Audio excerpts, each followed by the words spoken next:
All right, so these are my guys, right? The one who's barking is Mio, who was a dog that was he was basically left with me. So Mio is my dog, but I never properly integrated him into the pack, I guess, which was a mistake. But I never thought it'd stay. So he's kind of a wild card. But this is my base group. These three guys: Butchie, the sweetest, best tempered one is an American Staffordshire. Dewey and Elvis are Cane Corso. So I believe that they have an internal, a light hierarchy, okay, internally, or Mio, stop it.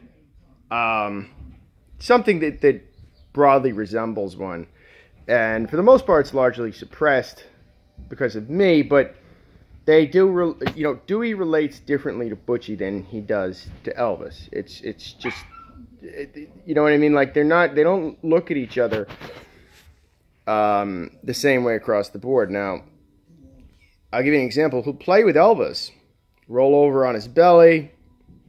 He will just let Elvis kind of pick on him like an older brother, and I think that's in large measure because Elvis corrected him a couple of times when he was young, and because Elvis is just kind of a fucking freak. He's not a dog who's really going to deal well with being subordinate toward another dog, even though I don't think he's a naturally dominant dog. He's just kind of a weirdo. But anyway, so he's basically subordinate to Elvis, and I helped cultivate that sort of illusion because Dewey is a naturally dominant male. Now, when I got Dewey, I was told by the dude who helped facilitate this, talk me into getting him. He was like, you got to be really careful with him and Butchie as time goes on, and that proved to be absolutely true.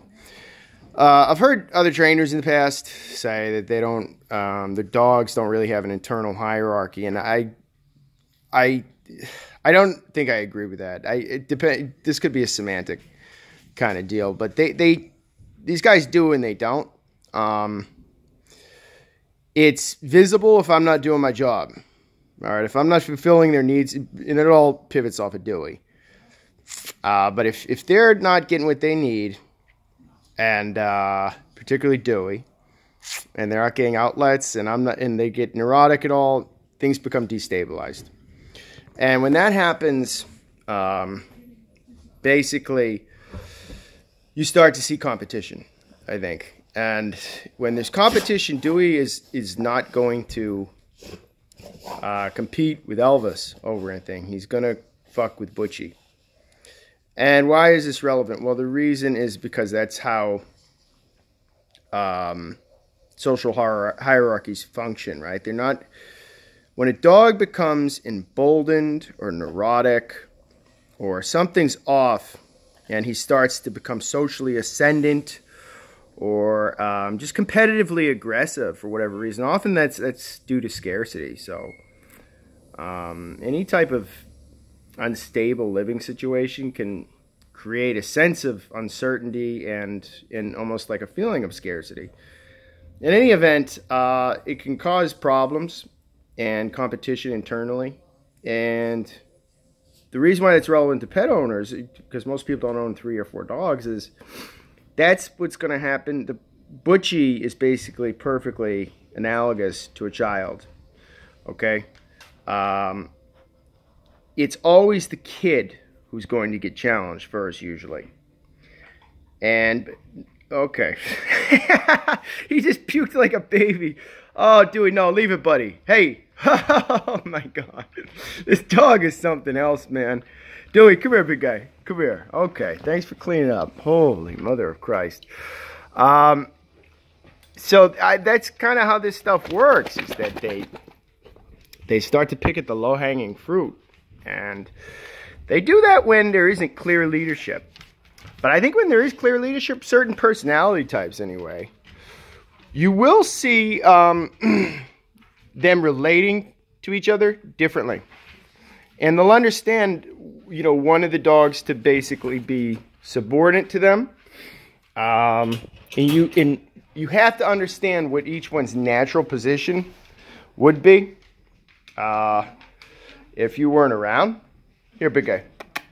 And then you have to protect the one that would be underneath. And usually a younger dog who's naturally dominant, he comes from a working line. You know, he's actually really sweet kind of Corso, but God, man, they're all, you know, they're not golden retrievers, but he's you know, he is what he is, but he's gonna, around the age of 1.5 years or 2, a dog like this, they're gonna start to develop sort of this sort of get out of there, this kind of cockiness, right? And that's when you're going to start to see some real flex to the dog, and how, depending upon how you raise them, how you manage the household, it determines whether or not that becomes a healthy thing or not. And you have to be prepared for it, and you have to understand that if there are other dogs involved or kids, it's the subordinate member of the family, whether it's an animal or a child, is the one who is at greatest risk, and you have to actively protect that individual, okay? And right now, so he's on the couch. If I had all to do over again, that never would have happened. But, you know, at like 7, 8, that's a tough thing to take away from them. But, you know, when he went up there earlier, if you look at the video again, Dewey kind of gave him a look a little bit, you know? It's like, why are you up there and I'm not up there? Okay, so it's resource competition. That's who he is. He's competitively aggressive by nature. He's a competitive dog. Been bred into him. You know, he's not going to give it up, man. So he thinks he's Muhammad Ali. You're not. Well, you're not pretty tough, but you're an idiot. Anyway, so this how they function, how they relate to each other, I think sheds a lot of light on how they are gonna. No, off. Still acts like a puppy sometimes. God, they take forever to mature. Leave it. Leave it. Nope. Over here, big guy. Good. Anyway, yeah. So understand how they understand social relations, so you can protect your kids, especially with breeds like this. You know, anywhere from 12 to 18, maybe even 24 months, because some breeds take forever to mature. But protect the weak link, okay? Otherwise, you're going to have problems. Dewey, here. And they've done well. But we've had a couple of instances where, like, it could have gone south a few times. And I immediately made sure it didn't happen, made it very clear that shit isn't going to fly, and learned from my mistakes. Because if they get into a problem with each other, that's on you. It's always going to be your mistake. Just be aware that, you know, G.I. Joe, knowing's half the battle. Right, Dewey? Good puke, by the way, buddy. Good job.